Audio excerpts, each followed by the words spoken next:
Welcome to Chief Evangelist. I'm your host, Ethan Beute.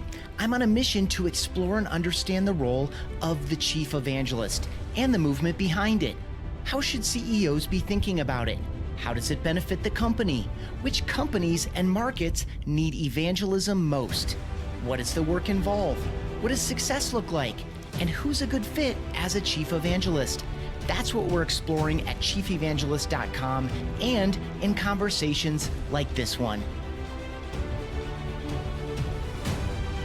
Today, we're learning from a customer experience professional who's done evangelism in a few different places and who's been very intentional about revenue attribution and a tangible return on the work all along the way. He served as Chief Evangelist at CX Effect. He served as Senior Director of Corporate Communications and Evangelism at UJET, and he currently serves as Founder and Principal Analyst at Metric Sherpa. Justin Robbins, welcome to Chief Evangelist. Thanks, Ethan. I'm glad to be here. Yeah, I loved, first of all, shout out to Janelle Estes for introducing us. So glad we connected. I've enjoyed all our conversations, and I'm looking forward to this one in particular because that attribution piece is such, it applies in so many contexts, but it especially applies in the context of evangelism. It's really difficult to do, but we're going to start with our common starting spot, which is evangelism. When I say evangelism, what's the most important job or most important role? Like what is it about at its essence for you? Yeah, to me, Ethan, I've always thought about it. Where's the stage of the organization at? When I went to CX Effect, the reason we settled on Chief Evangelist was we had an idea that was really just beginning, and we were trying to understand how do we take it to critical mass? How do we get people to understand what it is, how it might provide meaning to them, and then get excited about it and telling others? If I think about where UJET is today, part of what that's about is it's helping catalyze people in telling UJET's story or the impact that it's having on their business. And so to me, it's about getting people not just excited to tell a story or to share impact, but really what it is, it's about finding the deeper meaning and value that it's created in each of our own lives. That I think is the essence of effective evangelism, is being able to come from a place of true experience and having discovered value out of whatever you're doing. I love that you evoked two words that share some letters in common, excited and experience. I think both of those, there's just a richness in both of them. This idea that to be excited is a human experience. It's a sensory experience. It's an emotional experience that sometimes it's certainly not purely intellectual at any level. I think you also used the word belief or similar in there. Thoughts on the word evangelism in this context, like use and abuse? What should it evoke? Like, what does it separate us from, or what does it draw us to? When you talked about use and abuse, one of the common maybe ways that I see it abused is where it's almost become a moniker for people who are in sales or business development, and they're calling themselves evangelists. And I don't think they understand what they're saying or what they're implying by using that. And I'm not assuming ill intention. I think it's just a matter of lack of understanding of how are other people perceiving it, especially somebody who is doing evangelism work, how it's being perceived. When I think about what are some of the key elements of successful evangelism and where's some of it being drawn from? I think first I believe it needs to come from a place of experience. If I think about what drew me into this idea of being an evangelist for a brand or something, it was people along the way encouraged me and saying, hey, what provided meaning and value to me is knowing that you once were in the same place that I was, and that you're interacting and learning from people who are they're having the same experience. So I think shared experience is a key part of it. I think the ability to see the greater impact of that role and help people connect the dots. When I think a lot of what evangelism work is, it's not just about helping people address the problem that they're feeling right here and now, but seeing the greater impact that they can have in their business, within their teams. It's kind of art of the possible type of stuff often for me is, hey, it's not just about getting excited about idea, but we're seeing real potential to drive again, deep meaning and impact for people. Very good. I'm really excited to get into your movement through these evangelist roles and how they came about.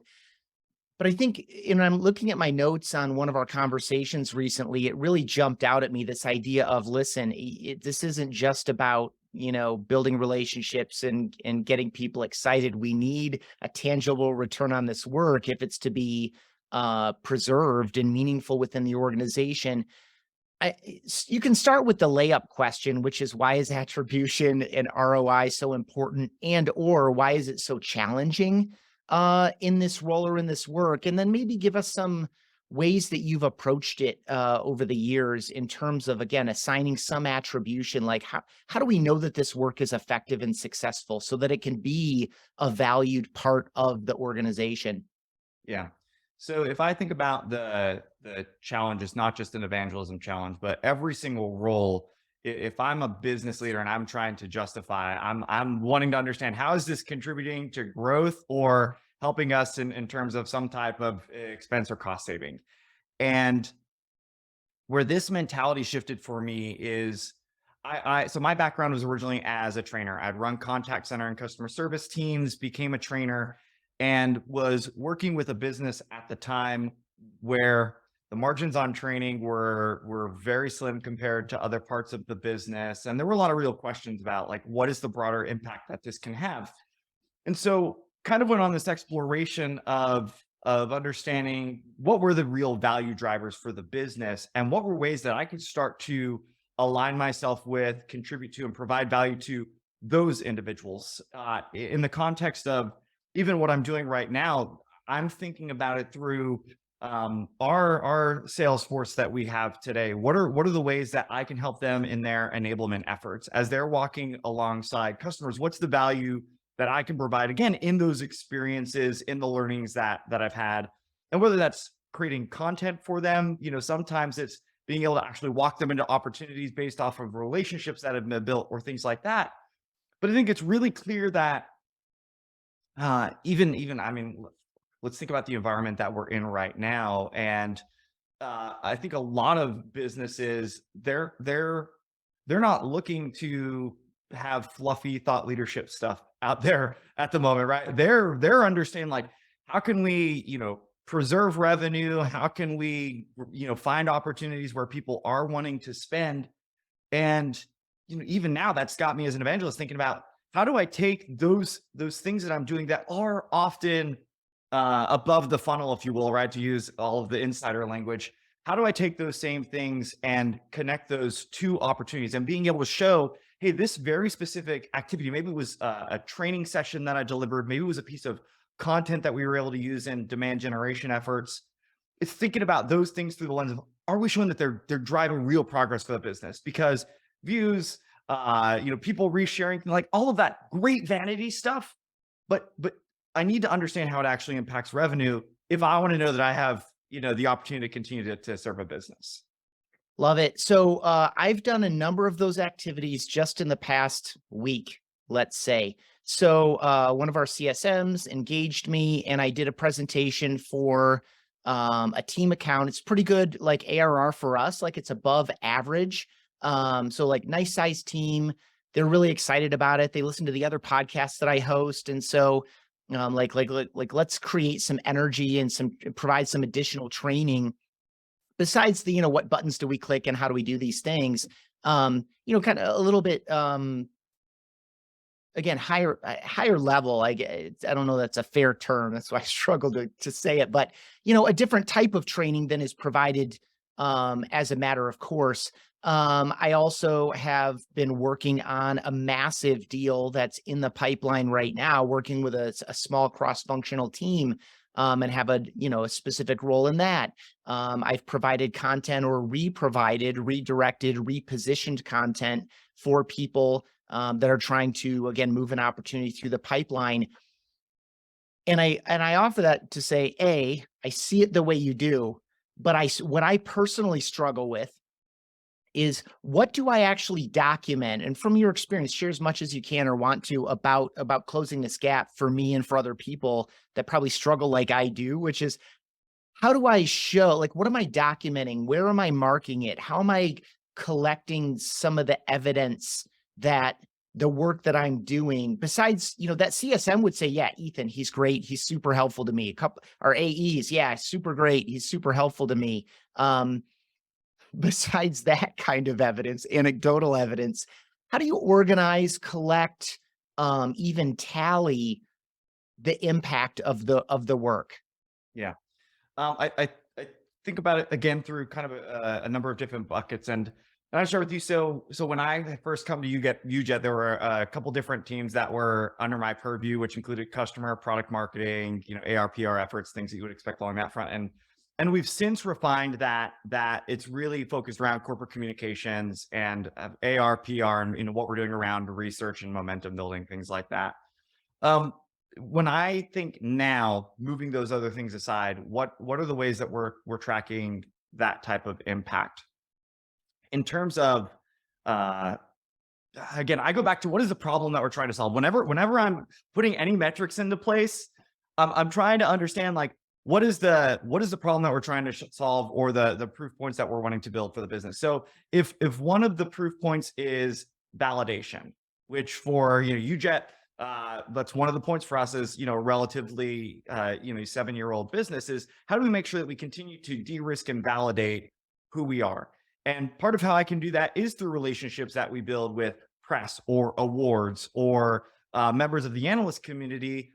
And part of like that's built through these activities of sharing stories with them, in terms of like helping them understand how we're connecting real problems to the solutions that we're providing. I think part of it's that being really clear on, hey, we're trying to drive this objective, and for us that is number of inclusions in media coverage at different tiers. And the gentleman that leads our AR and PR team has done a great job in terms of quantifying essentially points, saying based off of tiers of coverage of media or the analyst community, what does that potentially mean for us? So I think part one is that it's not just a matter of, hey, we did all these activities, which I think is problematic for a lot of, it's again, not just an evangelist problem. It's like often our metrics are activity-based, not impact-based.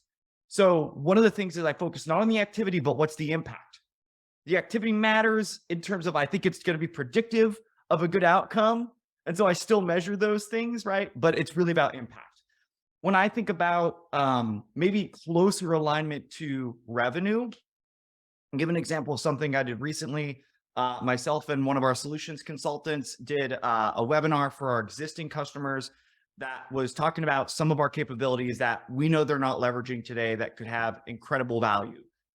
My role in that was, look, I'm going to talk to you from the perspective when I was running customer experience teams.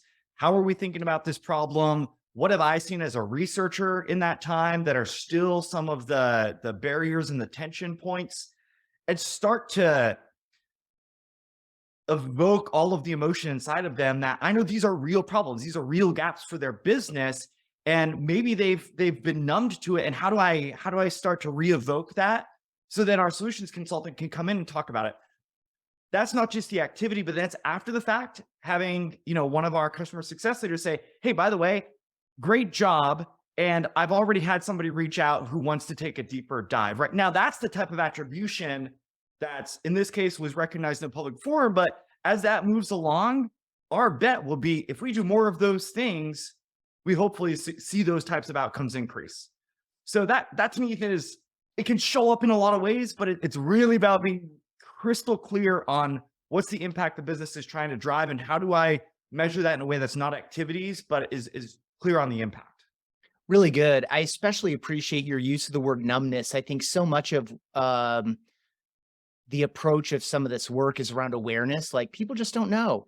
Well, people might know, they just don't care. They don't have any context. Maybe they don't recognize that it should be a higher priority or could be a higher priority. They maybe don't recognize the potential and the opportunity, or the actual pain that's being caused. Like this numbness is a thing. And that's why I really appreciate this. This excitability isn't superficial. I think I now link it in my mind to like shaking and breaking that numbness and becoming aware and open insensitive to the incredible opportunity or the actual real costs and feeling and dwelling in that pain a little bit. Not that we're grinding people in it, but we're just opening them up to the reality of the situation. I also appreciate something you've said a couple of times now, which is essentially, I've been in your seat. I've seen this problem. I felt this problem. I've measured this problem. I've tried to solve the problem and failed. I've tried to solve the problem and succeeded. Let's talk about that. Does any of that relate to you? And bringing people out of that numbness through that shared experience. Yeah. Well, it's so to me, the part of how that shift formed is I had a sales leader a number of years ago, and I was, look, for a long time, the idea of being a salesperson, like that's just like that. No, I'm not. Like I will not. Somebody else is going to be the heavy, right? I'm the ally, right? But I wanted to learn and understand from our sales leaders, like what were the challenges? Again, trying to tie myself with revenue. And one sales leader said, "Look, what's harming our opportunity to drive revenue is the status quo. We're not losing deals to competitors most often. We're losing deals because they're just going to stick with what they know." And that to me became this focus on how do I move people out of a place of complacency and understanding what's driving complacency. So yeah, when I talk about numbness, to me, it's numbness, complacency. Like these are the things that every day our businesses are seeing deals stall out or lost, and we're not able to drive change. And it is figuring out how do we break people out of that cycle.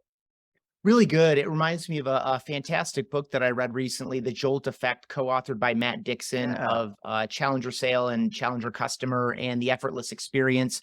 All really good reads, but Jolt Effect really gets into this thing that you experienced. Take us back to CX Effect. You already gave a little bit of color on your professional background, but talk about this move into evangelism, like the Chief Evangelist role in particular. What was going on at CX Effect at the time? What was going on for you? What was going on in the market for their services? Like, why was evangelism a fit for them, and why were you a fit for that chief evangelist role? Yeah. So the founder of CX Effect, the fair portion of his career was working in kind of technology resellers. At a time, they were like considered master agencies or technology brokerages, things like that. And he incidentally, I had actually worked with his daughter at another company, and she's like, "Hey, I feel like you and my dad are kind of cut from the same cloth. You two should spend some time together." And when I had some of the initial conversations with him, he was talking about all these observations of what he saw was broken and how people are thinking about technology and how people are procuring technology, even in how technology companies are often going to market. And he had this idea to build something differently for really individuals who often have independent consulting practices, and part of how they make their revenue is through referrals on technology. And what his observation was is, hey, you've got a lot of people who their background is selling internet, or it's selling switches, or whatever it was. And now they're hearing that customer experience technology is like the new kid on the block, but they often don't really know what they're talking about. They're not actually providing meaningful value.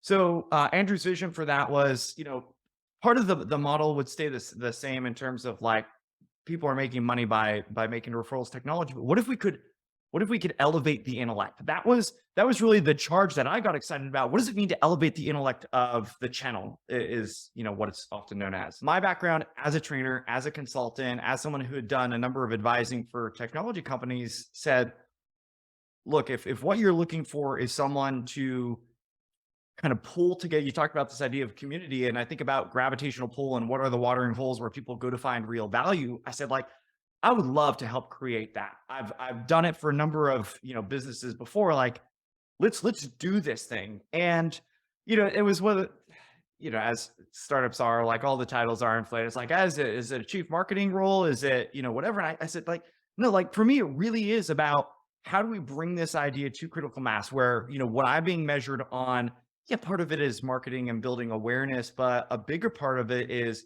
helping people be more successful in their conversations and helping people discover, again, the potential there. So that's what got me excited. It was this opportunity to kind of take my trainer hat, my consultant hat, this marketer hat, merge them all together for the first time, and see what happens when you create something from zero. So that got me really, really excited there. Love it. Young company. Do you have any do you have direct reports now? Did you have direct reports then? Like a characteristic I've seen across the chief evangelist role is typically that the language I've used for it is, a free agent within the organization in support of different people have different approaches. One of the reasons I love these conversations, and I started the podcast in the first place, is to explore all the different ways people are thinking about it and approaching it. But how did that go for you? Like structurally, how is that at CX Effect and how is that at UJET now? Yeah. So when I started at CX Effect, I was kind of the sole person in that role. I eventually brought one person in, and kind of the story there is it's someone that I have kind of a deep history with. You talked about my little avatar there. He's actually the guy who created for me a number of years ago. And part of what I had started with him as a consultant for not just visual identity, but to me, I am a big fan of branding. And I've talked to people who are really, really credible, but then when I start to look at whether it's their books or their websites or all of these things, it's like that.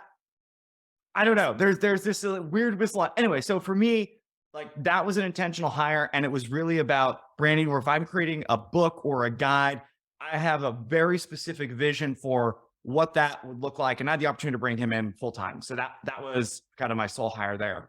What was different about UJET? So UJET actually started, the initial conversation with UJET was actually as a consulting client. So was going to be doing some fractional, kind of work for them on some initiatives. And the CMO I've known for, a number of years, and we start talking and get excited about this idea. And, I remember the one call we were on, and he's like, I really I'd love if you could kind of lead corporate communications and evangelism for us. And part of it is, helping to tell the story and get people excited.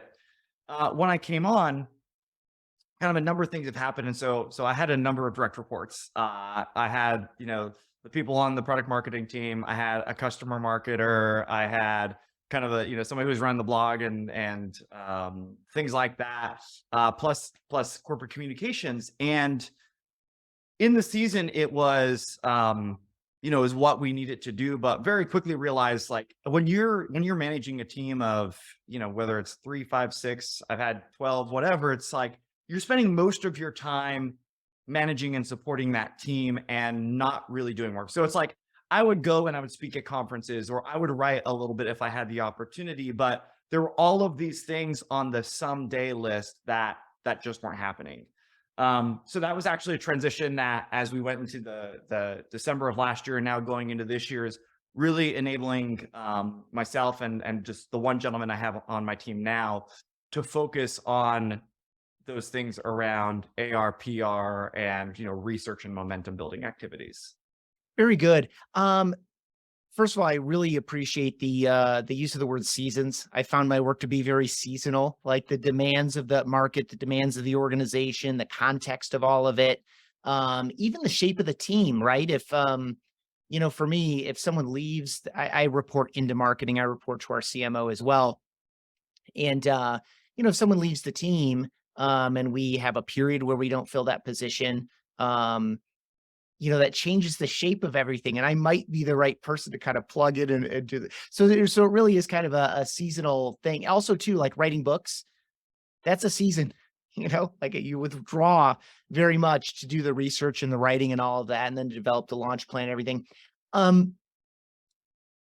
You talked about brand and visual identity. I also enjoy it just as an observer and a student a little bit. I also appreciate how important it is to have some tightness there. Tie a few things together, and I'm going to start kind of, I guess, conceptually or vaguely. But what is the relationship in your mind between brand and customer experience? And where does evangelism fit in? Typically, when I think about, and I'll just give you my take on this a little bit just to give you something to react to and maybe like punch up or plus up, as appropriate for your own experience and perspective. But brand and customer experience to me share this idea of, how do people feel about you? How do people think about you? What do people say about you, especially when you're not in the room? And I think the experience leaves an emotional resonance that is kind of captured as brand or something like, I know I'm talking like in kind of vaguely. And evangelism can shape that in a lot of ways because there's something powerful about human expression and human to human interaction beyond a blog post, but it's the reason you do webinars. It's the reason you get on a stage. It's not just because there's a different audience or a bigger audience or that kind of a thing. It's that the transmission of ideas, belief, enthusiasm, expertise, concern, empathy, and all this like human richness that can't be delivered through, typed out text is delivered that way. So I think evangelism can have a big impact there. But how do you think about brand relative to customer experience, and how does evangelism kind of shape either or both of those? Yeah. So it's a couple things I'll kind of break down there. The definition of customer experience that I love comes from Annette Franz. She's the former national president of CXPA. And it's that customer experience is the sum of all interactions a customer has with a brand and how they feel about those interactions. So when I think about the sum of all those things, I mean, that's everything from how they look at your website or mobile app to the conversation, right? All of those things. And then you mentioned the emotional part already. Why does it matter to me, and how do I see the connection there?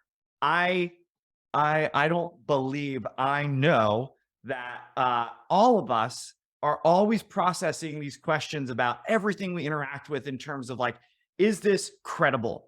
Is it trustworthy? Is it valuable to me? Right? These are things that all of us in every interaction, doesn't matter what we're doing, that's clicking through our head. And so when I think about the work that I'm doing as an evangelist, when I think about the work I'm doing, whether I was leading a customer experience team or helping someone on a customer experience team, or even when I look at the ebook that we're about to put on, I'm asking like,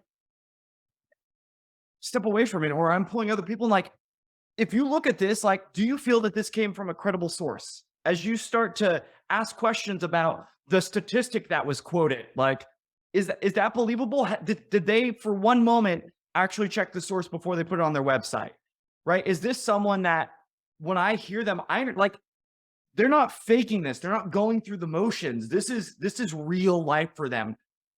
All of those things I think manifest in a lot of ways. And it's just through evangelism work. It's how we not just create a brand's identity, but all of the decisions that we make, right? Because it all adds up to customer experience at the end of the day, which is why I think this work is awesome and ever changing.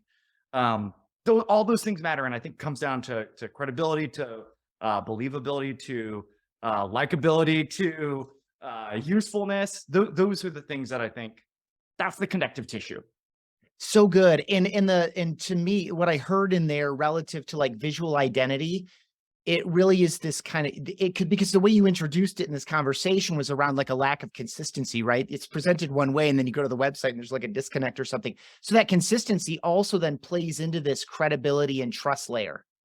Absolutely. Absolutely.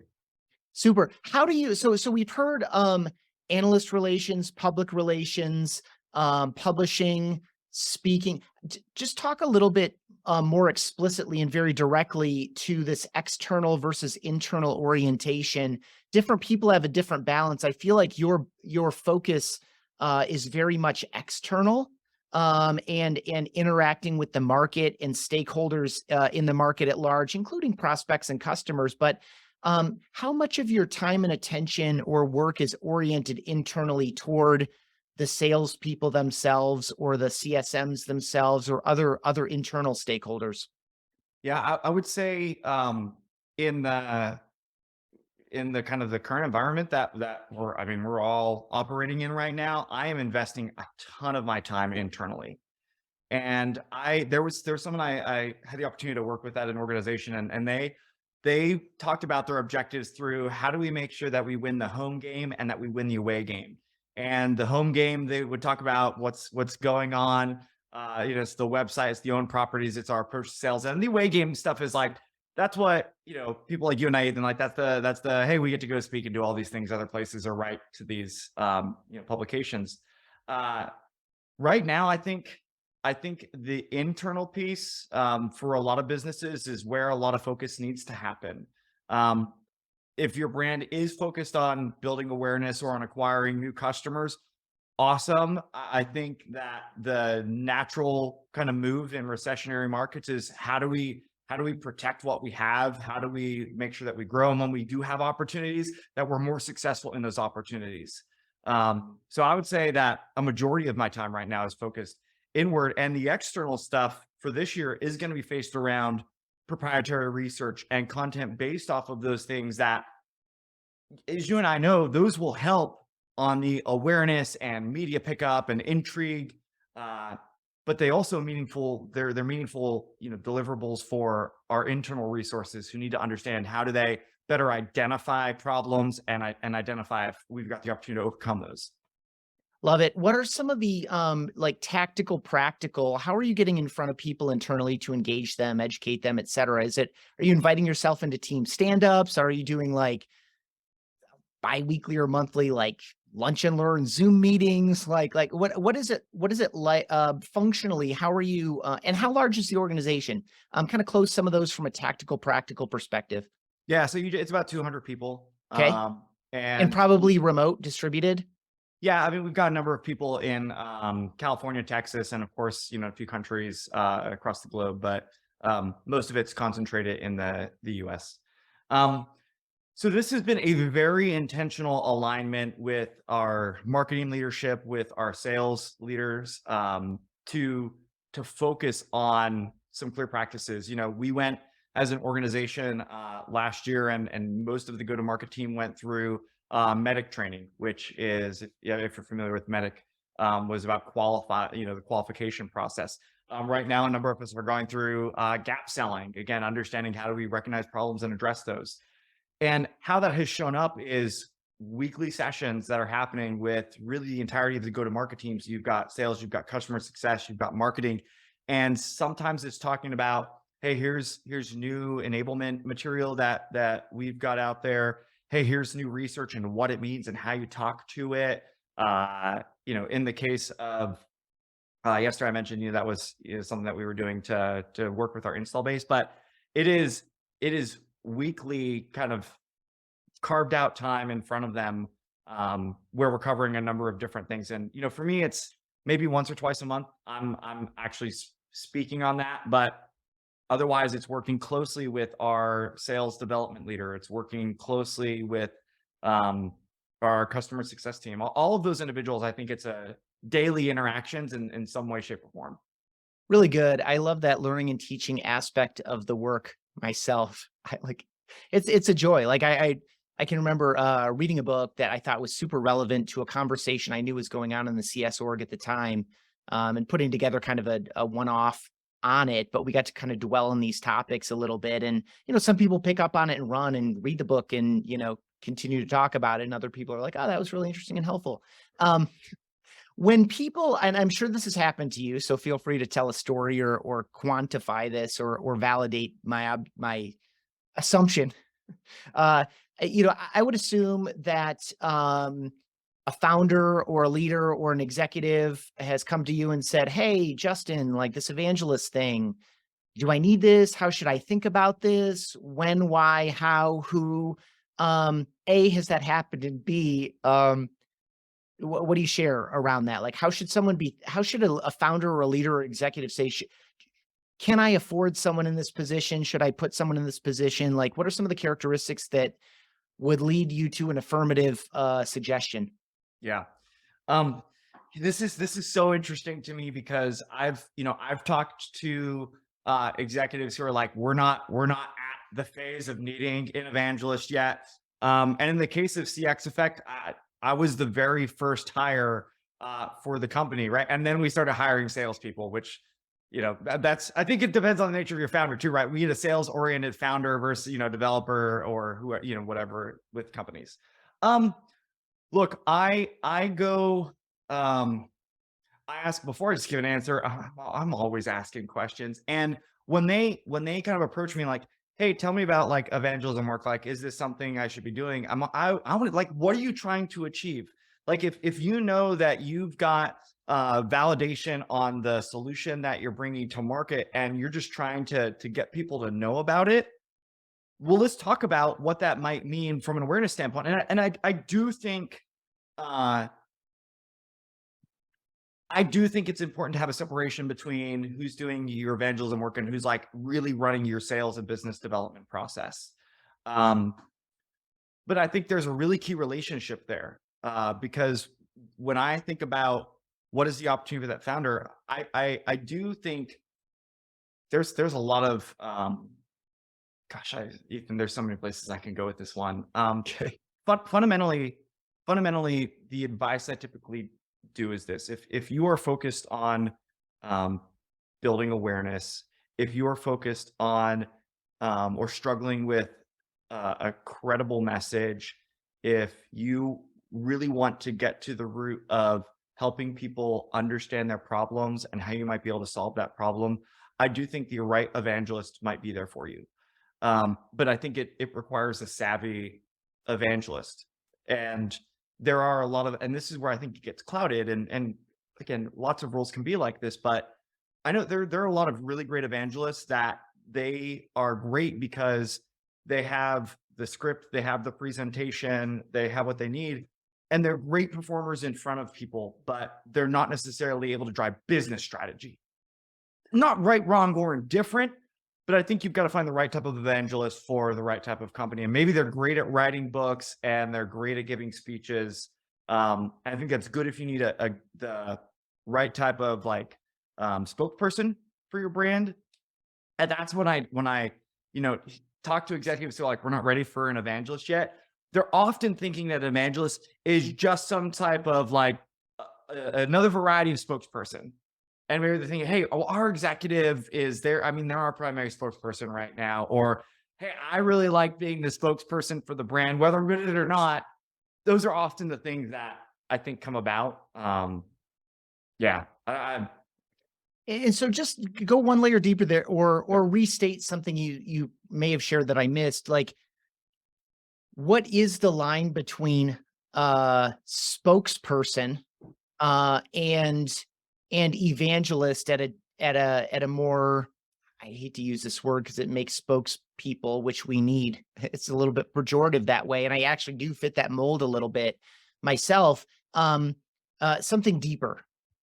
Yeah. Like, what's the like, if we're moving beyond spokesperson in an evangelist now, and we can also bridge this a little bit too. We can advance this conversation a little bit with, so what are some of the characteristics of this person who is not just taking the pieces and saying them in front of different audiences in a kind of a spokesperson way? I mean, I guess double back into this driving business outcomes, Yeah. I think was part of the line that you drew. Yeah.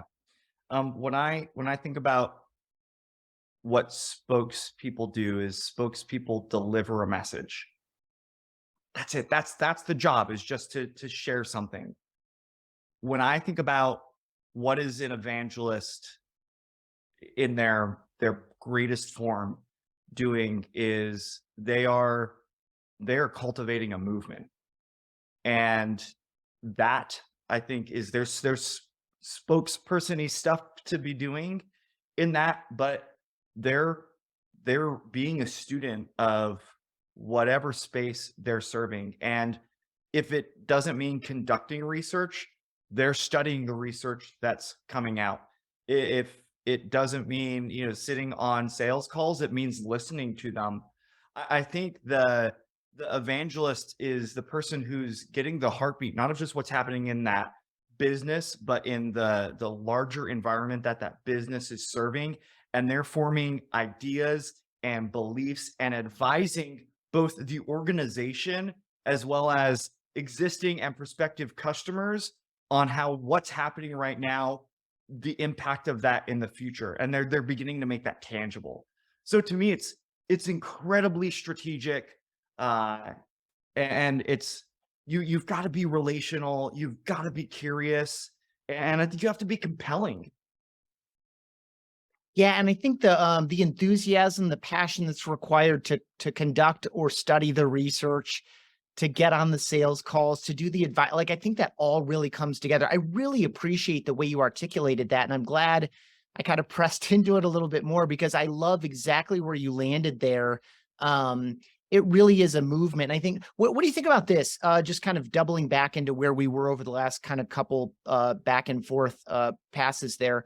Um, this movement thing, there are markets that don't need the movement because the movement is already happening, and maybe there is some further evolution that needs to take place, or now we're moving into like a subversion or a new subcategory within this broader category. So where I am, video email and video messaging.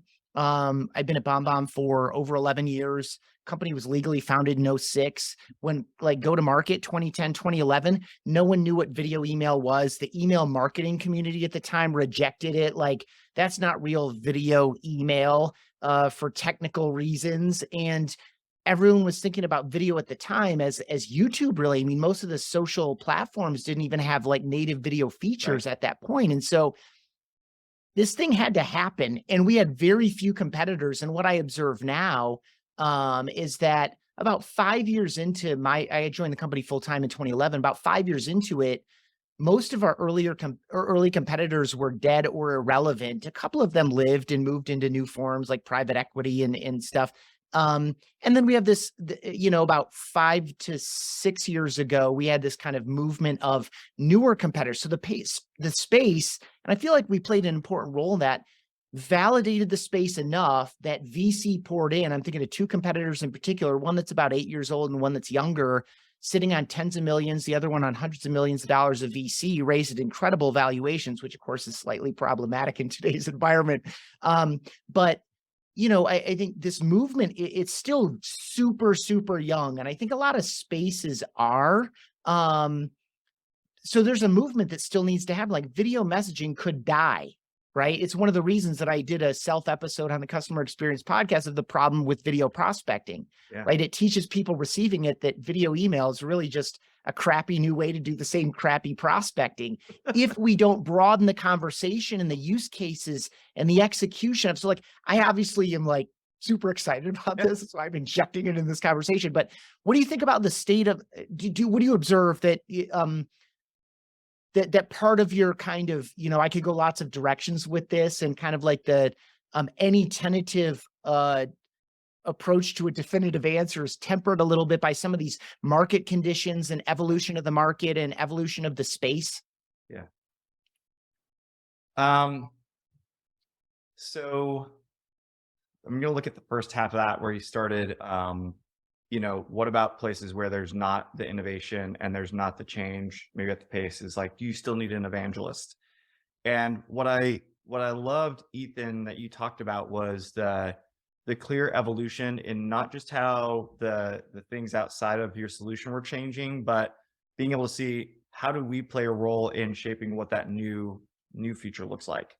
And so if I think about whether it's technologies or other things that are not necessarily on the cusp of innovation anymore, and they're well saturated and well known, I think the role of the evangelist shifts become of how do you prevent that inevitable death and irrelevance from happening.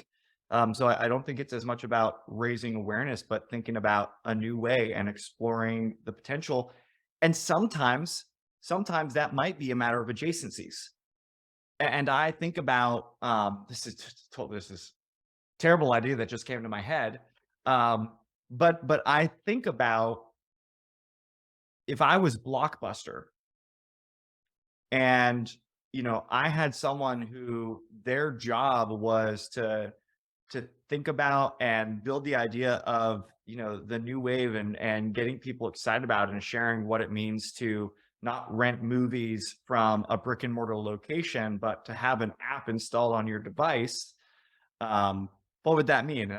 Maybe that's, but that to me is like, potentially, you've got the ability. If you're a good evangelist, you should just be about raising awareness for what's happening right now, but you should be in part thinking about what's ahead and how that might shape and inform things.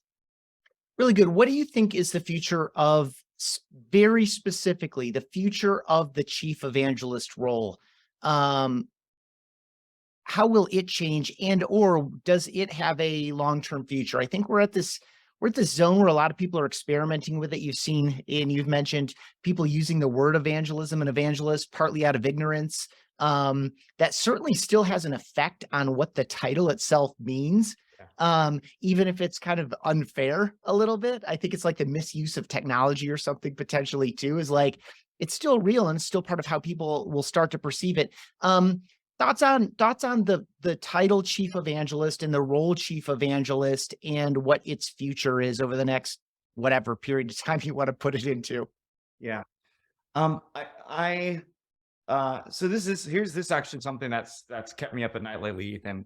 I look at what's happening with kind of some of the new AI writing solutions that are out there, whether you think about chat, GPT or Jasper or some of these things. And I see lots of people getting really excited about how this can create content for them. And I look at, even for myself, like, oh, there could be interesting things there, but what are all the things that can't do? And we are already super saturated with content that's out there. And I think this is only going to create even more of a mess, frankly.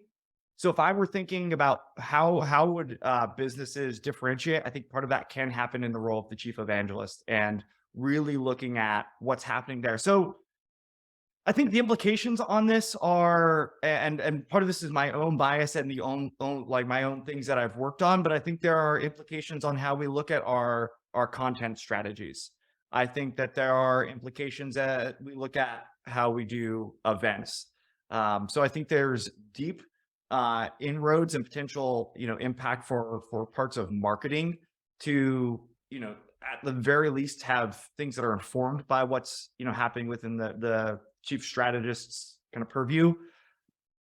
And I've seen, again, myself, part of my chief evangelist role, like all of marketing was, my responsibility at one point. In another, I've seen people who run customer success teams.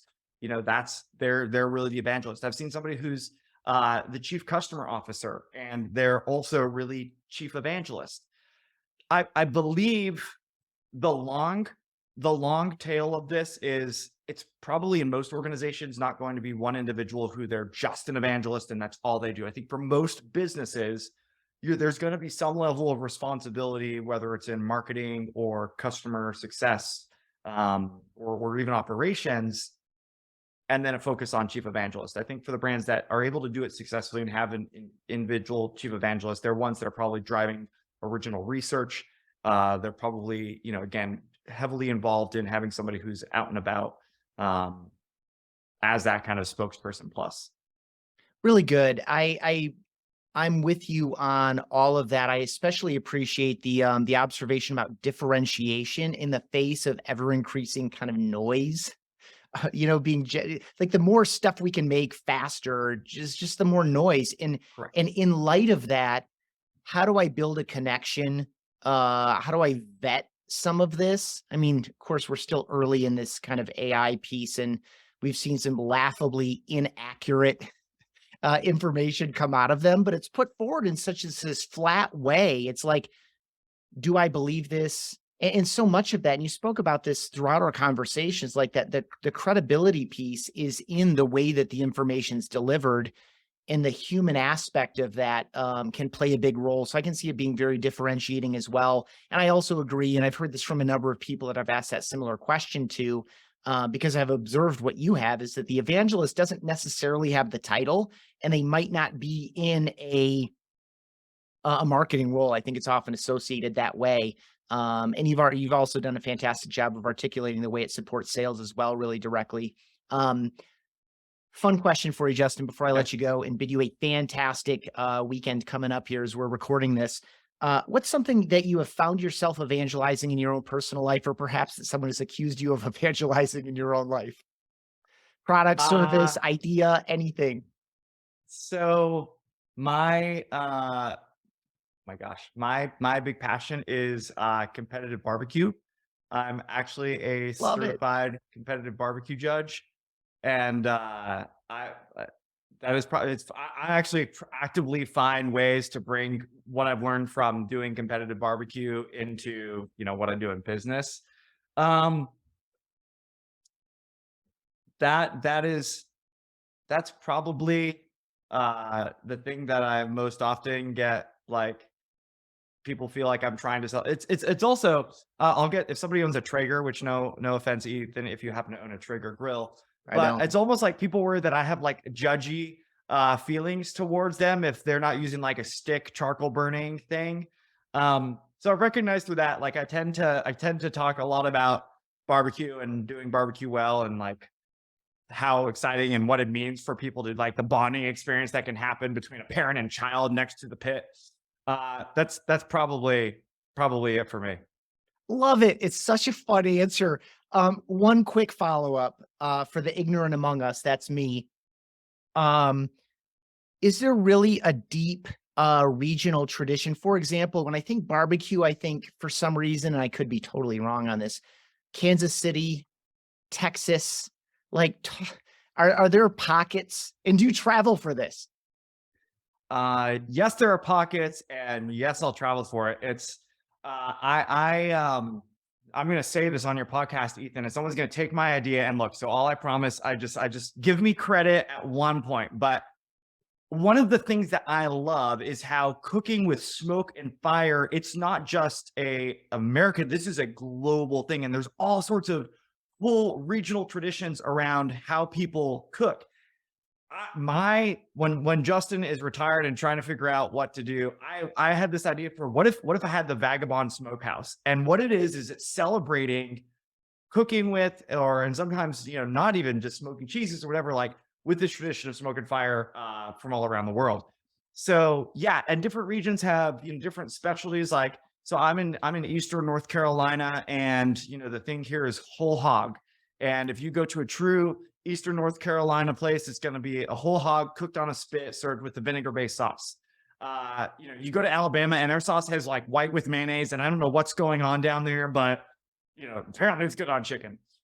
So yes, there are all sorts of cool subcultures, and it's just fun. To me, it's about community. It's about bringing people together, and I personally like. To me, I think relationships are best built over a shared meal. And so for us, that's just kind of personally my wife and our kids. It's like that's how we build relationship is over barbecue. So fun. I'm glad I asked the follow-up because I really unlocked the passion on it. It's awesome.